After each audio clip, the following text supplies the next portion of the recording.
Et si le plus grand maître spirituel de la Chine ancienne n'avait jamais existé, c'est avec cette question déroutante que s'ouvre ce voyage. Car ce que vous êtes sur le point de découvrir n'est pas une simple biographie. C'est une traversée entre le mythe et l'histoire, entre l'invisible et l'essentiel, entre ce que l'on sait et ce que l'on ressent. Imaginez un instant que vous puissiez suivre les traces d'un sage qui n'a jamais laissé d'empreinte. Un homme ou une légende qui aurait chevauché vers l'ouest de la Chine sur un buffle d'eau, non pas pour être célébré mais pour disparaître. Un homme qui, en se retirant du monde, aurait laissé derrière lui des paroles qui allaient façonner l'esprit de millions de personnes pendant plus de 2000 ans. Mais a-t-il vraiment existé, Lao Tse ou Laozi ou peut-être Lao Tse? Son nom est déjà une énigme linguistique. Le son, traduit du mandarin, varie selon les conventions.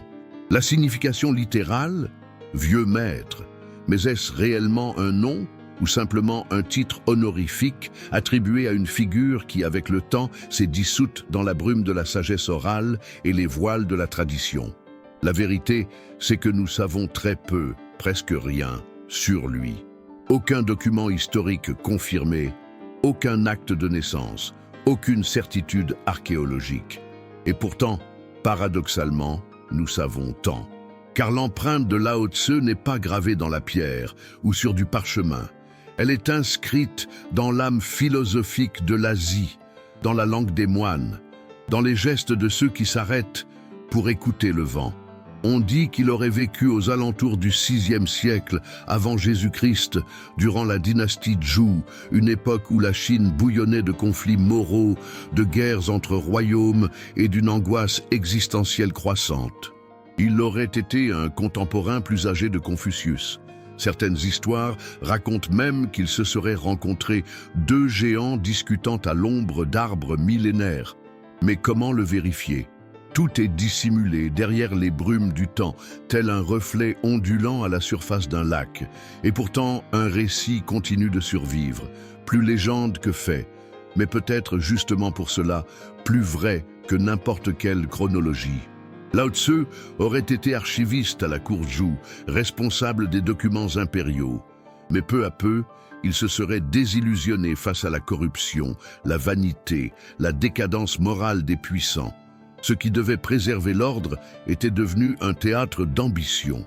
Alors il décida de partir, sans tambour, sans soldats, sans disciples. Juste lui, sa sagesse et un buffle. Un mouvement inverse de celui du héros classique, non pas en quête de gloire, mais de disparition. Il partit vers l'ouest, vers la frontière de l'Empire, et c'est là que le mythe se penche vers la poésie. Au poste frontière, un garde, reconnaissant sa sagesse, lui demande de laisser quelque chose derrière lui. Lao Tse descend du buffle, inspire profondément et écrit. On raconte qu'en quelques jours, il aurait composé un livre qui traverserait les siècles, le Tao Te Ching. Mais une autre incertitude surgit. L'a-t-il vraiment écrit? Ou s'agirait-il d'une compilation postérieure, assemblée par des disciples ou des sages anonymes inspirés par son image? Les chercheurs modernes penchent pour la seconde hypothèse. Mais peut-être cela n'a-t-il pas tant d'importance, car ce que nous appelons le Tao Te Ching, le livre de la voie et de la vertu, n'est ni un traité dogmatique, ni une confession personnelle. C'est un miroir, un écho, une carte vers l'invisible. Il est fascinant de constater comment une figure aussi incertaine est devenue aussi centrale. Comment quelque chose de possiblement fictif a pu façonner des pratiques, des croyances et des cultures pendant des millénaires. Le paradoxe est vertigineux. Lao Tse n'a peut-être jamais existé comme homme, mais il existe comme idée. Et les idées, comme on le sait, peuvent durer plus longtemps que la pierre. L'Occident a toujours été fasciné par les fondateurs tangibles, Moïse, Socrate, Aristote. Des hommes avec des biographies, des disciples, des débats retranscrits. L'Orient, quant à lui, nous offre cette figure fluide, silencieuse, qui a peut-être existé ou pas. Peut-être a-t-elle parlé ou seulement écouté. Et pourtant, Lao Tse a influencé la spiritualité chinoise. et toute la spiritualité orientale plus que n'importe quel autre nom. Comment l'expliquer? Le mystère ne réside pas seulement dans son identité, mais dans l'impact qu'il a eu malgré, ou à cause de, son absence. Comme si sa sagesse avait jailli directement de la terre chinoise, comme une source pure. C'est lui qui inspire le taoïsme, l'une des traditions spirituelles les plus anciennes et les plus résilientes de l'humanité. C'est de lui que naît l'idée centrale du Tao, la voix, une force fluide et silencieuse qui gouverne tout ce qui est. Et voici qu'émerge une tension fondamentale. Comment suivre le chemin laissé par quelqu'un qui a voulu disparaître? Comment trouver l'origine d'une philosophie née du silence, du retrait, du vide? Quel genre de sagesse commence non pas par un cri, mais par un refus? Lao Tse, à la différence de nombreux sages, ne cherche pas à convaincre, à prêcher ou à démontrer. Son geste inaugural est l'inverse du prosélytisme. C'est une sorte de renoncement actif, presque une poésie incarnée. Il n'est pas venu dans le monde pour sauver qui que ce soit. Il l'a quitté pour préserver quelque chose. Et c'est précisément pour cela que sa figure est si puissante. Car dans une époque de bruit, il choisit le silence. Dans un monde de vitesse, il choisit la lenteur. Quand tous veulent diriger, il choisit de s'effacer. Et peut-être est-ce justement pour cela qu'il est devenu éternel. Mais pourquoi cette figure silencieuse, presque éthérée, reste-t-elle si vivante aujourd'hui? Parce qu'il y a en Lao Tse quelque chose qui parle directement au malaise moderne. Nous vivons dans un monde saturé d'informations, mais affamé de sagesse. Environnés de voix, nous avons soif d'écoute. Nous courons après des objectifs, des likes, du progrès, et nous oublions de poser la question « Où allons-nous au juste ?» Lao Tse nous tend, dès le premier regard, un miroir inversé. Une invitation à repenser les fondements, non pas comment gagner, mais comment être. Non pas comment imposer, mais comment couler. Il nous rappelle qu'il y a une sagesse dans le non-agir, une valeur dans le vide, que la fragilité de l'eau peut sculpter la roche. Mais tout cela n'est encore que le prologue. Nous ne faisons que frôler les bords du mystère, car le Tao Te Ching, ce texte que Lao Tse aurait laissé avant de disparaître, n'est pas un manuel technique. C'est un recueil de 81 poèmes brefs, remplis de métaphores, de paradoxes, de phrases qui ressemblent davantage à des énigmes qu'à des enseignements. Et cela soulève une autre tension. Comment interpréter ce qui refuse d'être expliqué? Comment suivre une voie qui commence par le vers? Le Tao qu'on peut nommer n'est pas le véritable Tao. Plus de questions que de réponses, plus de silence que d'affirmations, plus de vide que de formules. C'est ainsi que la pensée de Lao Tse se présente à nous, comme un champ de brume qui ne dévoile ce qui est devant que lorsque l'on fait un pas. Et c'est peut-être pour cela qu'il est si fascinant. À l'opposé des grands systèmes occidentaux qui cherchent à contrôler, catégoriser, nommer et dominer la réalité, le taoïsme, inspiré par Lao Tse, propose l'inverse, que la sagesse réside dans l'acceptation, que le contrôle est une illusion, que le langage est insuffisant, que les choses les plus profondes, le temps, la mort, l'amour, la douleur, la joie, ne s'expliquent pas, elles se traversent. Et si cette logique semble aujourd'hui déroutante, c'est parce qu'elle s'oppose directement à la culture de la performance, de la productivité, du plan millimétré. Lao Tse est, en ce sens, subversif. Il propose le détour. Il plante des doutes là où l'on exige des certitudes. Il valorise le flux là où l'on cherche la structure. Et peut-être le plus radical, il propose d'écouter l'invisible. Maintenant, faites une pause, respirez. Vous lisez sur un homme qui n'a peut-être jamais existé, qui n'a peut-être jamais rien écrit, qui n'a peut-être même jamais prononcé une phrase. Et pourtant, vous voilà intrigué, curieux, ému. Pourquoi? Parce que même sans empreinte, le chemin qu'il a indiqué continue de vibrer. Et voici la question que je vous laisse à la fin de cette première partie. Si Lao Tse n'a jamais existé, pourquoi son absence résonne-t-elle si fort en nous? Parfois, l'acte le plus révolutionnaire n'est pas d'élever la voix, c'est de partir en silence. Imagine-toi au bout d'un long chemin de terre. Le vent soulève une poussière rouge. Au loin, Un homme aux cheveux blancs chevauche un buffle d'eau. Il ne transporte ni or, ni soldats, ni bannière. Juste un regard paisible, des mains ridées, et un silence qui en dit plus que 1000 traités. Lorsqu'il approche de la frontière de l'Empire, ce ne sont pas des gardes armés qui l'arrêtent, mais une demande, presque une supplique. « Laisse quelque chose derrière toi », dit le garde. Et ainsi, selon la légende, naquit le Tao Te Ching. Mais cette scène a-t-elle vraiment eu lieu? Peut-être bien, peut-être pas. Mais ce qui importe, c'est ce qu'elle révèle. Cette image, celle d'un homme simple, las du monde, laissant un don invisible avant de disparaître, n'est pas juste une histoire. C'est un symbole, le reflet d'un sentiment que chacun de nous a déjà connu. Le désir de s'éloigner du vacarme, de fuir l'hypocrisie, de retrouver un centre. Combien de fois t'es-tu déjà dit « Stop, cela n'a plus de sens ». Lao Tzu n'a pas été le seul à ressentir cela. Il a simplement eu le courage de transformer cet élan en acte. Et ce qu'il a laissé avant de franchir la frontière et de disparaître de l'histoire est devenu l'un des textes les plus influents de l'humanité. Le Tao Te Ching, un petit livre sans chapitre didactique, sans conclusion nette, sans commandement. Juste 81 versets. Assez court pour tenir dans une poche, assez profond pour traverser les millénaires. Et l'ironie, un texte né du renoncement au pouvoir est devenu une source de pouvoir spirituel pour des empires entiers. Un livre écrit par un homme qui voulait s'effacer est devenu impossible à ignorer. Comment l'expliquer? Peut-être parce que le Tao Te Ching n'a pas été écrit pour convaincre. Il ne cherche pas l'attention. Il ne se dispute pas. Il est.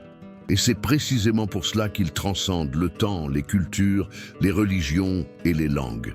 Parce que le silence, bien placé, résonne plus fort que n'importe quel cri.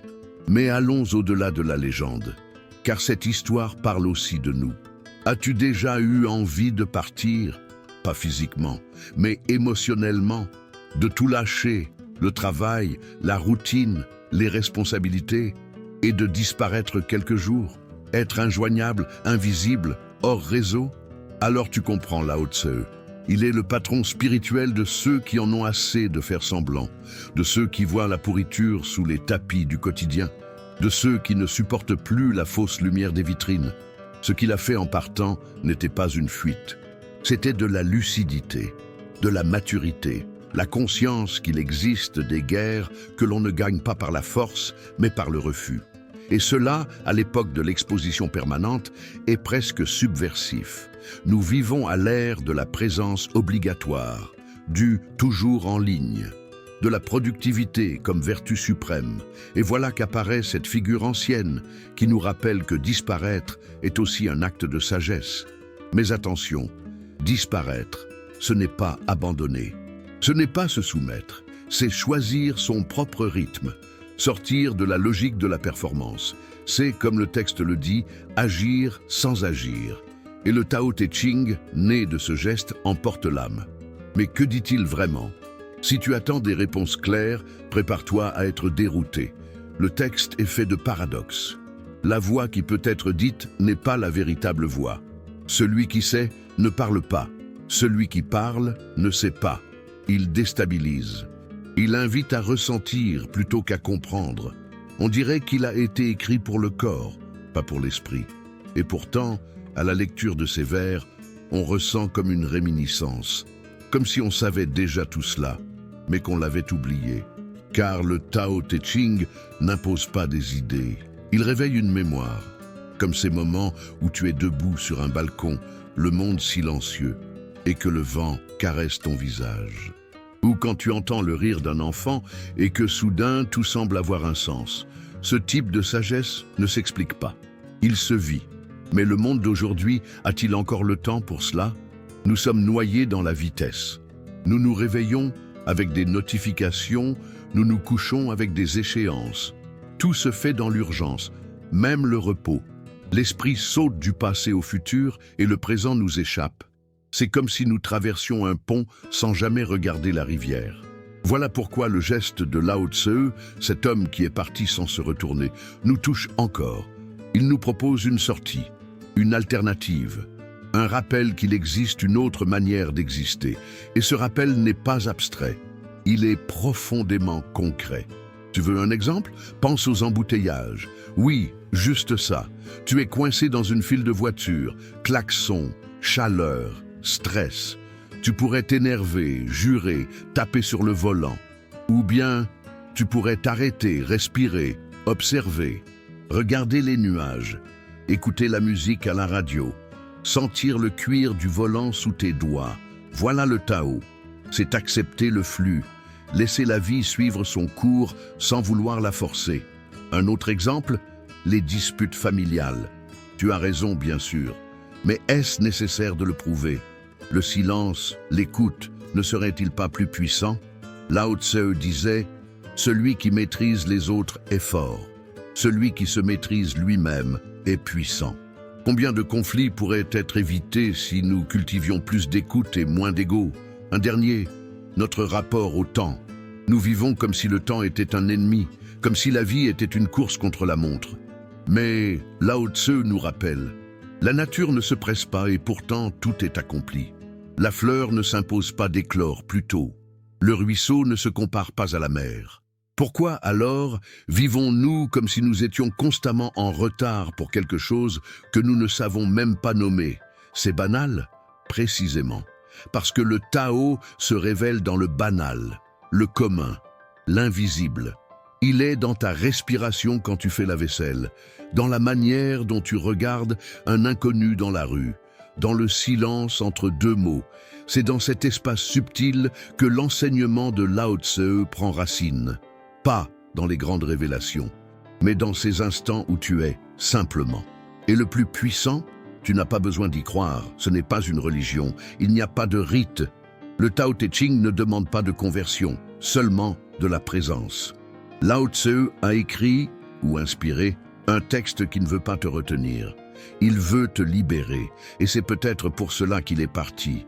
Car celui qui est prisonnier de son ego ne peut pas enseigner le chemin vers la liberté. Voilà pourquoi cette histoire nous émeut tant. Parce que nous avons tous un jour souhaité disparaître. Mais rarement avons-nous réfléchi à ce que cela signifie vraiment. Lao Tse est allé jusqu'au bout de ce désir. Et en le faisant, il nous a offert un cadeau silencieux. Un cadeau qui vit encore, qui respire. Et c'est peut-être exactement ce dont tu as besoin maintenant. Pas une vidéo de plus avec des promesses faciles. Pas un coach de plus criant de se lever à 5 heures du matin. Pas un algorithme de plus t'entraînant vers une nouvelle distraction. Mais une invitation, un murmure, une pause. C'est peut-être pour cela que tu es arrivé jusqu'ici. Parce qu'au fond de toi, tu sais aussi que tu es fatigué. Fatigué du bruit, de la performance, de cette pression constante à être plus, faire plus, réussir plus. Fatigué de devoir prouver en permanence que tu vaux quelque chose. Lao Tse te dirait, tu as déjà de la valeur, rien que parce que tu existes. Et peut-être, juste peut-être, que le Tao Te Ching peut t'aider à t'en souvenir. Mais tu n'as pas besoin de me croire, ni de croire en lui. Essaie simplement, reste un moment en silence, observe ta respiration, regarde autour de toi. Il se passe quelque chose en ce moment même et tu es en train de le manquer parce que tu es distrait. Le Tao n'est pas dans demain, il est dans cet instant précis. Alors avant de continuer, arrête-toi, ressens. Et si cette vidéo a résonné en toi, si elle a eu du sens, même si tu ne sais pas expliquer pourquoi, alors pense à soutenir cet espace. Abonne-toi à la chaîne, like la vidéo, partage-la avec quelqu'un qui, comme toi, cherche peut-être quelque chose sans encore savoir lui donner un nom. Ici, nous ne promettons pas de réponse, mais nous garantissons de belles questions. Et si tout ce que vous cherchez, la paix, le sens, la connexion, était déjà là maintenant dans l'espace entre deux pensées? Pendant des siècles, la pensée occidentale nous a enseigné que le progrès est mouvement, que le bonheur est conquête, que la plénitude est un résultat. Mais si tout cela était faux, et si la vraie sagesse ne résidait pas dans la conquête du monde, mais dans l'acceptation qu'il est déjà complet, c'est là que le taoïsme se glisse comme une sorte de révolution silencieuse. Non pas un système de croyance à suivre comme un dogme, mais une lentille, une manière de voir, de ressentir, d'être. Ce n'est pas une religion au sens traditionnel, même s'il existe des temples, des moines, des pratiques dévotionnelles. C'est avant tout une invitation à la réconciliation avec la réalité. Une proposition, et si le monde savait déjà ce qu'il fait, et que c'était nous qui dérangions? Mais au fond, qu'est-ce que ce Dao dont on parle tant? Dao, écrit avec le caractère Dao, signifie littéralement la voie. Pas un chemin physique, mais un principe profond qui soutient le cosmos. C'est l'ordre invisible derrière le chaos apparent. L'intelligence silencieuse qui pousse les vents, courbe les rivières, guide les cycles de la lune. Ce n'est pas une divinité avec un visage ou une volonté. Le Dao ne s'impose pas, il s'écoule. Et nous, les êtres humains, en faisons partie. La question est, sommes-nous en train de suivre le flux ou de lutter contre lui? As-tu déjà essayé de nager à contre-courant? Alors tu sais exactement de quoi il s'agit. Le taoïsme naît de cette prise de conscience que résister au flux de la réalité est à l'origine d'une grande partie de notre souffrance. Nous luttons contre le temps, contre les autres, contre nous-mêmes. Mais plus nous résistons, plus nous nous épuisons. C'est comme essayer de retenir de l'eau dans ses mains. Plus on serre fort, plus elle s'échappe. Et c'est pourquoi les enseignements de Lao Tse sont si puissants. Ils ne nous invitent pas à nous battre, ils nous invitent à observer, à faire silence, à écouter le rythme secret de l'existence, à vivre en harmonie avec la danse du monde, sans effort inutile, sans tension, sans contrôle obsessionnel. Mais concrètement, qu'est-ce que cela signifie? Vivre avec légèreté, avec attention, avec présence. Cela signifie manger quand on a faim, dormir quand on est fatigué, pleurer quand on est triste. Cela semble simple, ça l'est, mais c'est aussi radical. Car la modernité nous a appris à nier les rythmes du corps, à ignorer l'intuition, à nous méfier du silence. Quand as-tu passé pour la dernière fois 5 minutes en silence, sans aucun stimulus, sans téléphone, sans tâche, simplement à être? Ce genre de pause semble aujourd'hui presque indécent, mais pour le taoïsme, elle est essentielle. Et voici le point de bascule. Le taoïsme ne dit pas qu'il faut fuir le monde et vivre comme un moine dans une grotte. Au contraire, il nous invite à vivre exactement là où nous sommes, dans les embouteillages, au bureau, dans la cuisine, mais avec une autre qualité de présence. Un exemple? Imagine que tu fais la vaisselle. Au lieu de penser aux emails auxquels tu n'as pas encore répondu ou aux factures qui arrivent demain, tu prêtes simplement attention à l'eau, au son de l'éponge, à la texture des assiettes. Tu ne juges pas le moment, tu ne cherches pas à le faire passer plus vite. Tu es pleinement là, c'est tout. Cela semble banal, c'est pourtant là que réside la beauté du Dao. Dans le banal, le quotidien, ce que personne ne remarque. Le Dao ne se trouve pas dans l'extraordinaire, il est dans le maintenant. Mais attention, ce n'est pas une fuite, ce n'est pas de l'aliénation, ce n'est pas laisser les choses telles qu'elles sont. Le taoïsme ne prône pas la passivité, il propose une action en harmonie. Les Chinois appellent cela Wu Wei, un concept central que l'on peut traduire par non-agir ou action sans effort. Agir, oui, mais comme l'eau agit, avec douceur, avec précision, sans conflit. Et voici une question troublante. Ne sommes-nous pas en train d'agir trop et de vivre trop peu? Le monde moderne est un marathon sans ligne d'arrivée. Nous courons, produisons, rivalisons. Et pourtant, nous sommes épuisés, déconnectés, insatisfaits. Le taoïsme regarde cela et murmure « Arrête-toi, respire, observe ». Et cette philosophie n'est pas seulement contemplative, elle s'exprime à travers des rituels millénaires. Aujourd'hui, des millions de taoïstes, notamment en Chine et à Taïwan, pratiquent encore cette sagesse. Ils méditent, récitent les anciens textes, entretiennent les temples, font des offrandes. Mais surtout, ils vivent le Dao. Ils gravissent des montagnes sacrées pour absorber l'énergie spirituelle. Marchent en silence pendant des heures, allument de l'encens, non par superstition, mais en signe de gratitude. Mais il n'est pas nécessaire d'être religieux pour vivre cela. Un jardinier qui soigne ses plantes avec attention est dans le Dao. Un père qui écoute son enfant sans l'interrompre est dans le Dao. Une cuisinière qui assaisonne les aliments avec calme en écoutant le bruit de la poêle est dans le Dao.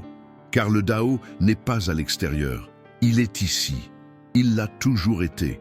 La seule différence est de savoir si nous y sommes disponibles ou pas.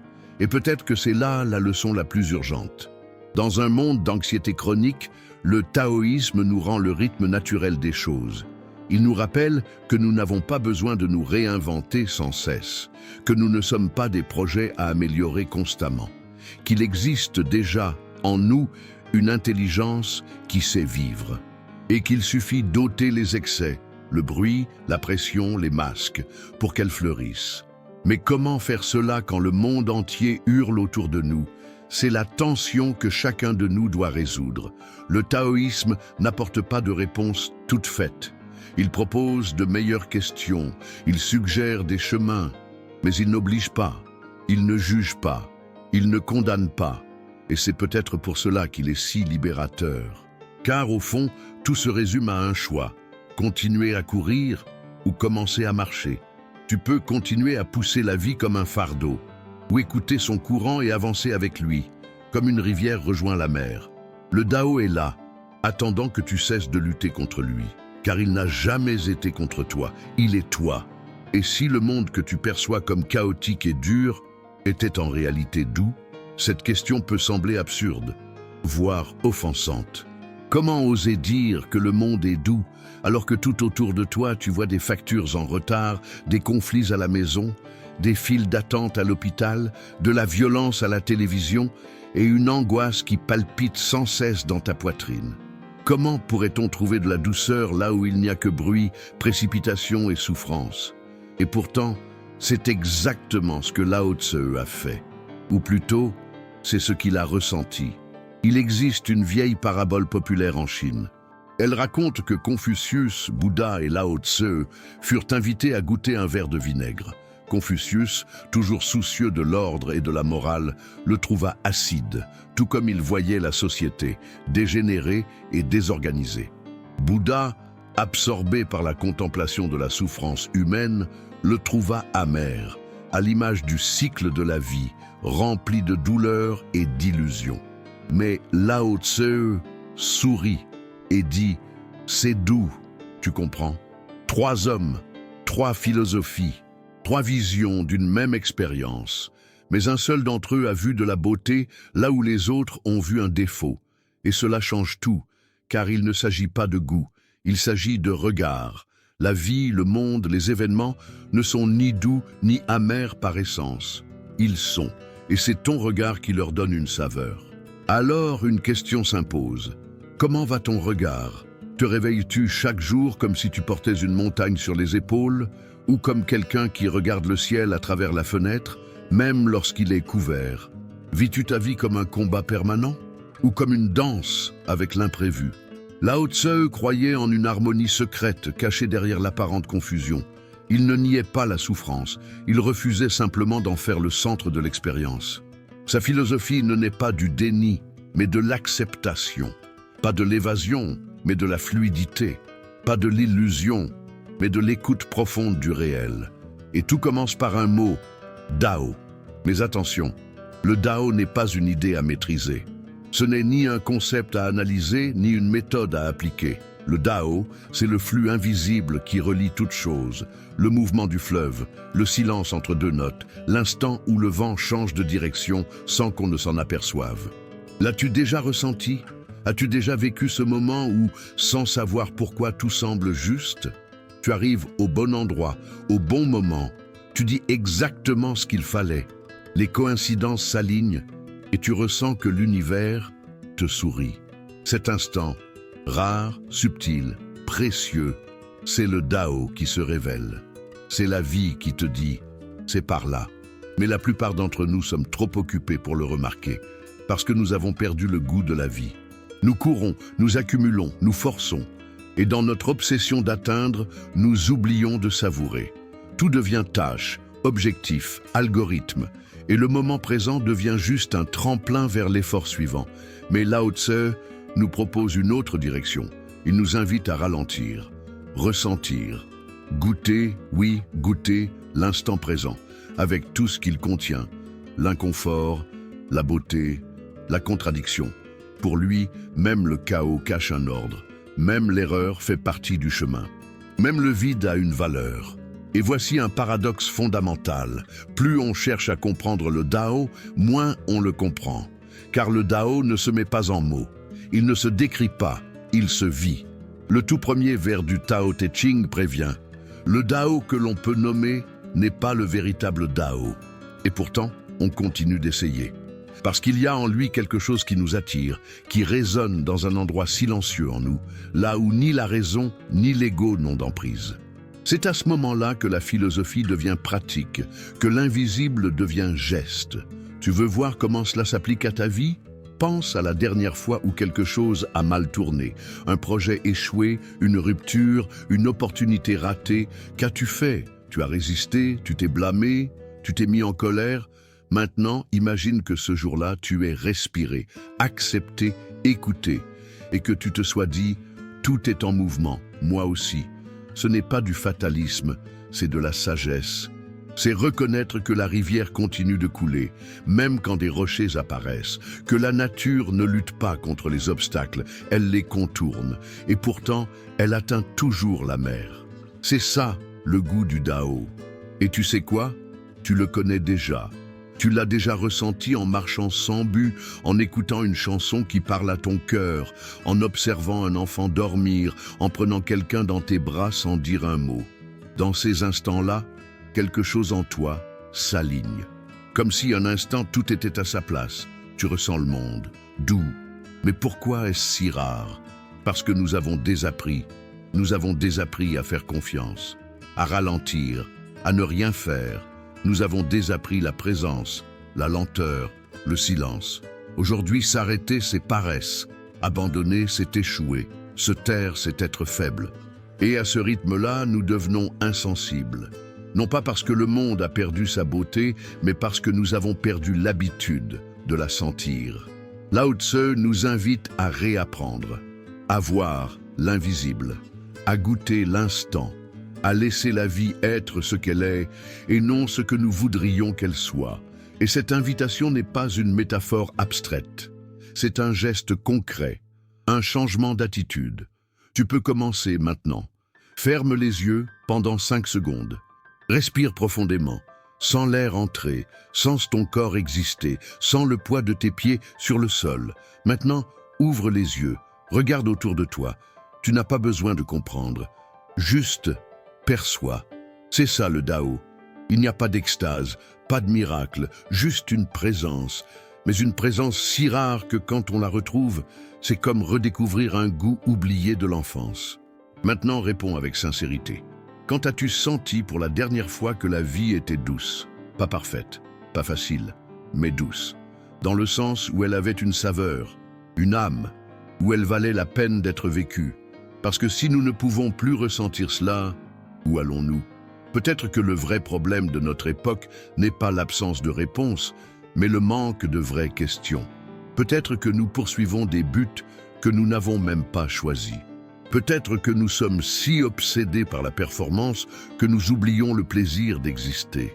Et peut-être, juste peut-être, que la philosophie d'un vieil homme parti sur un buffle d'eau, il y a plus de 2000 ans, est encore l'antidote que nous cherchons. Pas parce qu'elle promet des solutions, mais parce qu'elle nous rend ce que nous avons oublié, la sensibilité, la capacité de goûter le monde avant de vouloir le changer. Et c'est peut-être pour ça que Lao Tse a souri en goûtant le vinaigre. Non parce qu'il était doux pour tous, mais parce qu'il n'attendait plus qu'il en soit autrement. Il a accueilli le goût comme une part de l'expérience, et en faisant cela, le vinaigre est devenu doux. Et toi, peux-tu en faire autant ? Peux-tu regarder ta vie avec toutes ses erreurs et ses incertitudes et y voir encore de la beauté ? Peux-tu voir le rire de quelqu'un, l'ombre d'un arbre, l'odeur du café et sentir que cela suffit ? Si oui, tu es déjà dans le Dao. Si ce n'est pas encore le cas, ce n'est pas grave. Il est toujours là, attendant que tu cesses de courir. Et si tout ce que tu as toujours cru sur l'effort, la réussite et le contrôle était faux?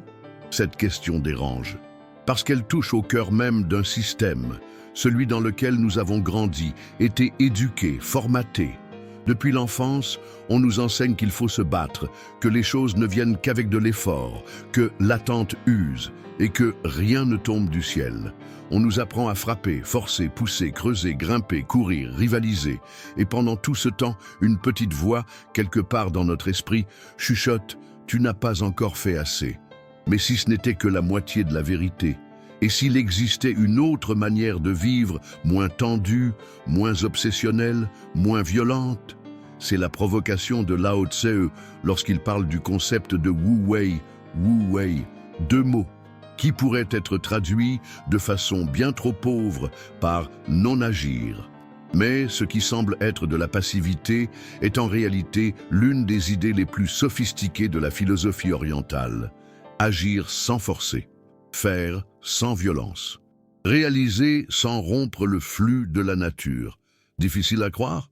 Très bien. Prépare-toi à être surpris. Wu Wei, ce n'est pas « laisser la vie me porter ». Ce n'est pas de l'apathie. Ce n'est pas de la résignation. C'est un art. C'est une danse. C'est une forme d'harmonie presque invisible entre ce qui doit être fait et la manière dont cela est accompli.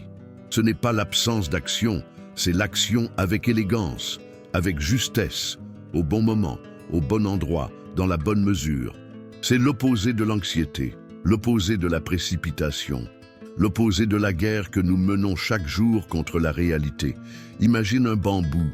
Il ne lutte pas contre le vent. Il ne résiste pas à la tempête. Il plie. Et c'est justement pour cela qu'il ne casse pas.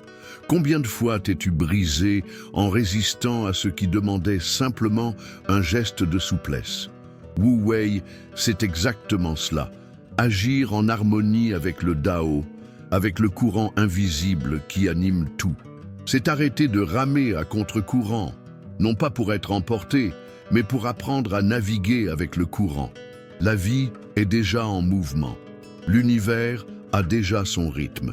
Le Wu Wei, c'est entrer dans cette musique avec légèreté, comme un danseur expérimenté qui ne lutte pas contre la mélodie. Il la ressent, il y répond, il tourne. Et voici le premier conflit. On nous a programmés pour ne pas faire confiance. Faire confiance que la vie s'autorégule, que le corps sait ce dont il a besoin, que les émotions ont leur cycle, que le temps révèle ce que l'effort ne parvient pas à saisir. Faire confiance est presque devenu un tabou. Mais Lao Tse propose ce scandale philosophique. Il y a une force dans l'abandon, une sagesse dans le non-faire, un pouvoir dans le silence. Passons au quotidien. Imagine que tu traverses une crise personnelle, un dilemme, une perte, une impasse. Que propose le monde moderne? D'agir tout de suite, de planifier, de réagir, de résoudre, de chercher des solutions. Agis, agis, agis. Mais que dirait Lao Tse? Attends, observe, laisse décanter. Car tout ce qui est sombre n'a pas besoin d'une lampe. Parfois, ce dont on a besoin, c'est de temps, comme de l'eau boueuse qui, si on la laisse en paix, devient cristalline. Combien de mauvaises décisions as-tu prises simplement parce que tu n'as pas attendu le bon moment? Wu Wei, c'est cela, savoir attendre, savoir agir uniquement quand c'est le moment, ni avant, ni après. Pile à cet instant où la force devient sagesse. Souviens-toi, la nature ne se presse pas et pourtant tout se fait. Le soleil ne force pas le jour à venir. La fleur ne pousse pas son bourgeon à éclore. Les saisons ne sautent aucune étape. Tout suit un cycle. Et ce cycle n'est pas lent. Il est adéquat. Il est précis. Il est parfait. Mais nous avons désappris cela. On nous a appris que le succès vient de la guerre, que la paix est une conquête, que la vie doit être poussée pour exister. Nous vivons crispés. Nous sommes devenus des machines de performance. Et le résultat? Épidémie d'anxiété, d'épuisement, de burn-out, d'insomnie, de troubles alimentaires, de crise d'identité. Peut-être que le problème, ce n'est pas la vie. Peut-être que c'est la manière dont on a appris à la vivre.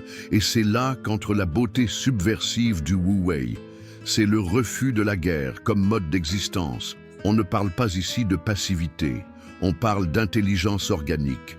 Celle du pêcheur qui sait le moment exact pour jeter son filet. Celle de l'agriculteur qui reconnaît le temps de la pluie. Celle de la sage-femme qui écoute le rythme du corps et non l'urgence extérieure.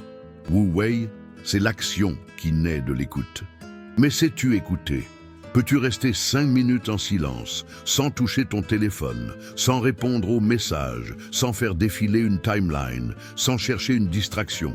Si tu ne peux pas, comment espères-tu entendre ce que la vie essaie de te dire? La vérité, c'est que nous sommes toujours en mode réaction. On réagit à tout.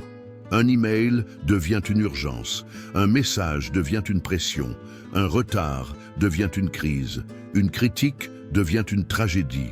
On vit comme si on était en guerre permanente avec la réalité. Wu Wei est l'antidote. Il te dit « détends le poing, relâche les épaules, respire, ressens ce qui demande vraiment une action et ce qui ne demande qu'un silence. » Parce que agir sans nécessité, c'est une forme de violence contre soi-même. Et la conséquence?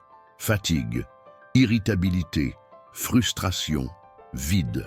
Tu connais cette sensation de faire beaucoup mais de ne pas avancer, d'être toujours occupé mais jamais vraiment rempli, de tout résoudre mais sans jamais te reposer? C'est le signal que tu as besoin de Wu Wei. Mais attention, cela ne veut pas dire arrêter de vivre, cela veut dire repenser la manière dont tu vis. Cela veut dire agir avec clarté, présence, synchronie, travailler comme on danse, créer comme on joue, vivre comme on observe, faire confiance au rythme de la réalité. Et faire moins mais mieux, cesser de pousser la rivière. La résistance au Wu Wei est souvent une peur déguisée. Peur de paraître faible, peur de ne pas être reconnu, peur de perdre le contrôle. Mais voici le secret, tu n'as jamais eu le contrôle. L'idée de maîtriser le monde est une illusion. La seule chose que tu peux faire, c'est être pleinement présent, lucide, sensible, quand le monde bouge. Et quand tu t'alignes à cela, quelque chose de magique se produit. Tu commences à percevoir les signes, à ressentir les moments, à pressentir les décisions. Les choses s'écoulent. Ce qui semblait bloqué se dénoue. Ce qui était perdu se révèle.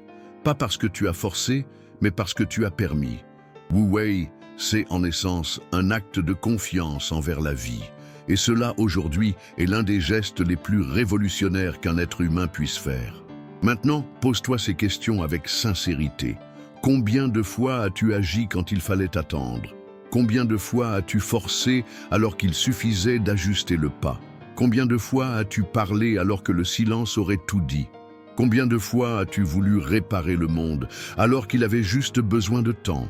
Ces questions n'appellent pas à la culpabilité. Elles appellent à la conscience. Car le tournant, ce n'est pas le regret, c'est la reconnaissance. Et à partir de là, tu peux expérimenter une autre manière de vivre.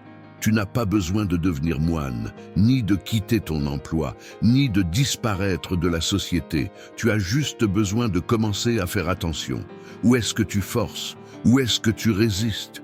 Où essaies-tu de contrôler ce qui ne dépend pas de toi? Commence par là, et si tout ce que tu essayais de conquérir était déjà en toi, simplement en attente d'un peu d'espace pour émerger, réfléchis un instant. Et si ce qui t'empêche d'avancer, ce n'était pas le manque de contenu, mais l'excès, trop de voix, trop de plans, trop de bruit, trop d'exigences, trop d'urgences, qui, en réalité, ne sont même pas les tiennes. As-tu remarqué que lorsque l'on essaie de remplir chaque minute, chaque recoin de l'esprit, chaque vide de l'agenda, l'âme, elle, disparaît? C'est de cela que parle Lao Tse lorsqu'il nous invite à nous vider. L'un des enseignements les plus percutants du Tao Te Ching dit ceci: l'utilité d'un vase vient de son vide. Ce qui rend un verre utile, c'est l'espace où entre le liquide.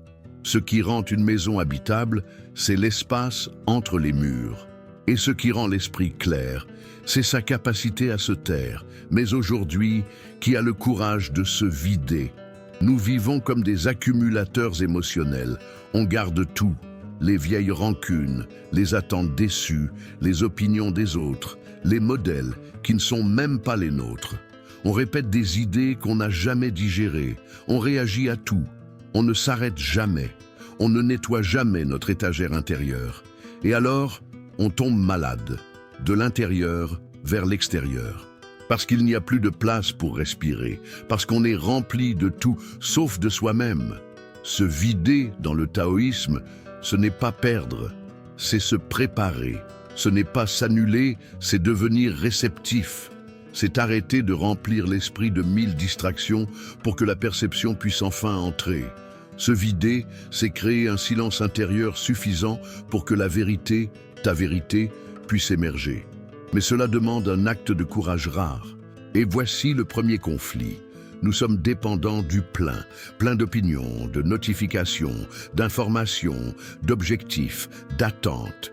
Notre culture valorise ceux qui sont complets, qui ont du contenu, qui s'expriment avec assurance, qui ne doutent jamais, qui n'arrêtent jamais. Et du coup, lorsqu'on se sent vide, on pense qu'il y a quelque chose qui ne va pas chez nous. Mais le taoïsme nous enseigne l'inverse. C'est dans le vide que naît la possibilité. Tu n'as pas besoin d'avoir raison tout le temps. Tu n'as pas besoin de savoir ce que tu veux faire de ta vie à 20 ans, à 30 ans ou même à 50 ans. Tu n'as pas besoin d'avoir toutes les réponses. Tu as seulement besoin de faire de la place, car ce qui est vraiment à toi n'apparaît que dans le silence. Pense à cela. Quand as-tu écouté ton propre cœur pour la dernière fois, sans interférence, sans le bruit des autres, sans l'écho des réseaux sociaux, sans la pression d'être productif, admiré, accepté? Quand as-tu simplement existé, sans expliquer, sans publier, sans chercher à comprendre? C'est cela que veut dire Lao Tse. Se vider est une pratique quotidienne. C'est le moment où tu choisis le silence, même quand tu as quelque chose à dire. C'est l'instant où tu inspires avant de réagir. C'est le geste d'éteindre la lumière et de simplement t'asseoir dans le noir. Non pas comme quelqu'un qui attend que la réponse tombe du ciel, mais comme quelqu'un qui accepte de ne pas tout contrôler. Et dans ce vide, quelque chose change. Tu commences à percevoir les parties oubliées de toi. Un rire ancien, une tendresse enfouie, un rêve que tu as mis de côté parce qu'il ne rapportait pas d'argent, une manière de voir le monde que tu avais enfant et que le monde adulte a peu à peu endormi. Ces fragments de ton âme ne sont pas perdus, ils sont là, en attente d'espace. Mais si tu continues à tout remplir, ton temps, ton corps, ton esprit, ton cœur, comment pourrait-il émerger? Lao Tse nous tend un miroir et une clé. Le miroir montre tout ce que nous avons accumulé sans nous en rendre compte. Et la clé, le geste de lâcher. Lâcher l'orgueil, lâcher la précipitation, lâcher l'idée fixe de ce que nous devrions être. Se vider, c'est renoncer au récit que tu as construit sur toi-même pour permettre au réel de se révéler. Mais bien sûr, cela ne vient pas sans douleur. Il y a un certain confort à être toujours occupé, à avoir toujours raison, à être toujours quelqu'un. Lorsque tu commences à lâcher, à questionner, à faire silence, la première chose que tu ressens, c'est la peur. Parce que le vide effraie. Mais qu'est-ce que cette peur, sinon un dernier cri de l'ego qui veut garder le contrôle? L'ego veut des explications, des étiquettes, des réponses rapides. Le vide n'offre rien de tout cela. Il est un territoire sacré, mais aussi sauvage. Car c'est là que tu peux te perdre, pour enfin te retrouver. Imagine-toi maintenant dans une pièce obscure. Au début, tout semble menaçant. Tu veux allumer la lumière, ouvrir le rideau, fuir. Mais si tu restes, tes yeux commencent à s'adapter. Peu à peu, tu commences à voir, pas avec les yeux, avec ta présence. Et là, dans ce qui semblait être que de l'obscurité, tu trouves la paix. Voilà le pouvoir du vide. Et ce n'est pas une fuite. Ce n'est pas le refuge de ceux qui ont renoncé. C'est un centre, un point de retour, un sanctuaire intérieur où tu peux écouter ton intuition et non plus simplement répéter les voix extérieures. Mais pour y arriver, il faut traverser l'angoisse de ne rien avoir à dire, de ne rien avoir à publier, de ne pas avoir de plan, de ne pas avoir de certitude. En es-tu capable ? Es-tu capable de supporter ce vide créatif, cet espace entre ce que tu as été et ce que tu ne sais pas encore devenir? car c'est précisément là que le nouveau naît. C'est là que tu commences à te souvenir de qui tu étais avant que le monde ne te modèle, de comment tu pensais quand tu n'avais pas encore peur de te tromper, de comment tu rêvais quand on ne mesurait pas encore ta valeur en chiffres. Et quand tu commences à te souvenir, ton âme sourit. Elle n'avait pas besoin d'applaudissements, juste d'espace, juste de silence, juste de toi. Mais le monde moderne déteste le vide. Il le remplit de publicité, de nouvelles, de distractions, de promesses. Il te persuade que le vide est un manque, que tu dois acheter, apprendre, produire, être, tout le temps. Car si tu t'arrêtes, tu pourrais découvrir que bien des choses que tu vis ne sont pas des choix, mais des conditionnements. Et personne ne veut que tu t'en rendes compte, car une âme éveillée, vide et attentive est libre. Et la liberté, au fond, c'est tout ce que le Dao t'offre. Pas une liberté débridée, mais la liberté essentielle, être qui tu es quand plus rien ne t'est demandé.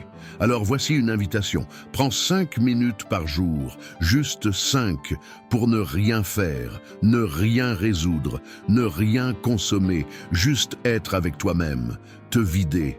Peut-être qu'au début, cela fera mal, t'énervera, t'ennuiera. Mais si tu continues, quelque chose va éclore. Il ne viendra pas avec des fanfares, ni avec des révélations mystiques. Il viendra avec la simplicité. Un léger mouvement intérieur, un soupir, un soulagement, un éclair de souvenir. Ah, c'est ça que je suis. Et si tout le chemin que tu as parcouru jusqu'ici n'avait jamais été pour arriver quelque part, mais pour rentrer chez toi, pas la maison physique, pas l'adresse avec des portes et des fenêtres, mais la maison silencieuse qui existe en toi depuis toujours, celle que tu as oubliée au milieu des obligations, des attentes, des masques, celle que tu ne reconnais peut-être même plus, parce que tu as passé trop de temps à essayer d'être tout, pour tout le monde, tout le temps. Lao Tzu ne nous propose pas une fuite, il nous invite à un retour délicat, patient, vers les parts de nous reléguer dans les coins, un retour à l'essentiel. Après tout ce que nous avons exploré, la douceur du monde, l'action sans effort, le pouvoir du vide, la sagesse du silence, il ne reste peut-être qu'une seule question. Et maintenant, que faire de tout cela? La réponse de Lao Tzu serait simple. Rien. Vice. Mais vice avec conscience. C'est là toute la beauté de la philosophie du Dao. Elle ne cherche pas à te transformer en quelqu'un de nouveau. Elle t'invite à retirer ce qui n'est pas toi, à défaire le personnage, à ôter le masque, à enlever les chaussures et à toucher le sol de ton âme nue, parce que tout ce que tu cherchais vit déjà en toi. La sagesse du Dao ne se cache pas dans les textes anciens. Elle est dans le son de l'eau qui coule au matin, dans l'odeur du café que tu ne remarques presque plus, dans le rire que tu lâches quand tu oublies de te contrôler, dans la larme qui coule sans raison que tu as appris à cacher, dans la pause entre deux respirations. C'est là, dans cet intervalle subtil où rien ne semble se passer, que tout se révèle. Mais l'esprit va résister. Il résiste toujours. Il dira « Ce n'est pas possible que ce soit si simple. La vie est plus dure, plus urgente. Il faut lutter. » Et tu vas presque le croire, parce qu'on t'a appris à vivre ainsi, sous tension. Comme si tu devais toujours quelque chose, comme si tu étais toujours en retard. Mais tu peux choisir autre chose. Tu peux choisir la légèreté sans culpabilité. Choisir le silence, sans peur. Choisir l'instant, sans vouloir le corriger. C'est cette liberté que le Dao propose. Une liberté sans bannière, qui ne crie pas, qui ne demande pas de rupture spectaculaire. Elle murmure seulement « Tu es déjà entier, même dans l'incomplétude. Tu es déjà suffisant, même quand tu te sens absent. Tu es déjà amour, même quand le monde t'endurcit. » Et en réalisant cela, tout change. Tu commences à parler moins et à écouter plus, à désirer moins et à ressentir plus, à exiger moins et à faire confiance davantage. Tu n'arrêtes pas d'agir, mais maintenant, tu agis avec douceur, comme l'eau qui coule sans demander la permission, comme une racine qui pousse dans l'obscurité, comme le vent qui change le ciel sans qu'on le voie.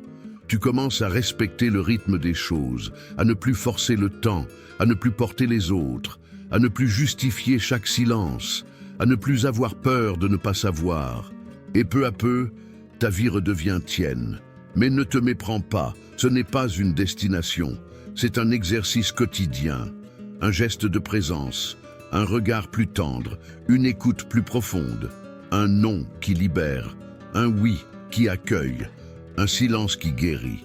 Lao Tse disait « Lorsque je cesse d'être ce que je suis, je deviens ce que je peux être. » Mais peut-être que le véritable miracle, ce n'est pas de devenir quelqu'un, c'est simplement de se permettre de redevenir ce que l'on n'a jamais cessé d'être. Tu le sens?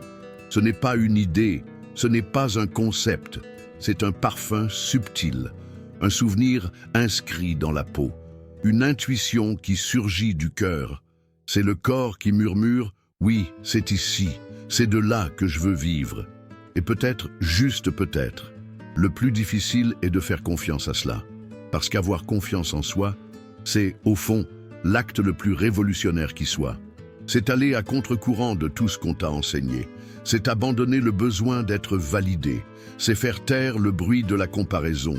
C'est vivre avec le cœur ouvert et l'âme entière. Es-tu prêt pour cela? Prêt à lâcher les certitudes qui te rendent malade? Prêt à déposer les rôles qui ne te vont plus? Prêt à cesser de courir vers l'extérieur et commencer à marcher vers l'intérieur? Si oui, alors bienvenue chez toi. Tu n'as pas besoin de te réinventer, ni de trouver un but, ni de devenir un guide, ni même d'être prêt. Tu as juste besoin d'être présent. C'est ça le Dao, simple, incompréhensible, profond, comme la vie. Et maintenant, après tout ce que nous avons traversé ensemble, je t'invite à faire partie de cette communauté qui grandit, non par obligation, mais par résonance, par affinité, par choix.